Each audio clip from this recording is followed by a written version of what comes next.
President Joe Biden is taking heat over traveling to a border state this week without visiting the border. Biden headed to Phoenix for an economic event and raised eyebrows when he dismissed calls to see the border while there. Why go to a border state and not visit the border? Because there's more important thing going on. White House Press Secretary Karine Jean-Pierre refused to lay out when Biden might make the time to see the immigration crisis up close. Republicans have blamed Biden's policies for encouraging more migration. If the president is not going to make time to visit the border during his trip tomorrow to a border state, will he do it in New Year?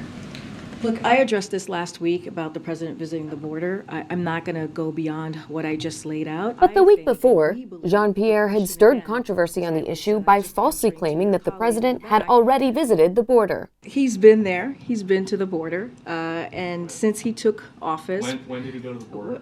Since he took office, the President Biden has been taking action to fix our immigration system and secure our border. Officials on the ground in Arizona said Biden and his aides should witness for themselves how many migrants are simply strolling over the border. Jean-Pierre says that people are simply not walking across. Come and actually see for yourself. It's a 30-minute plane ride.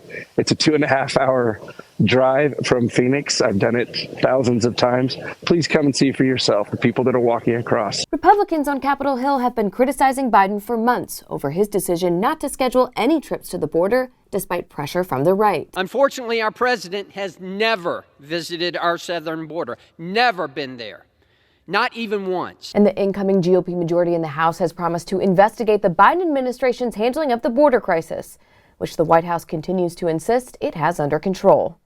Sarah Westwood for the Washington Examiner.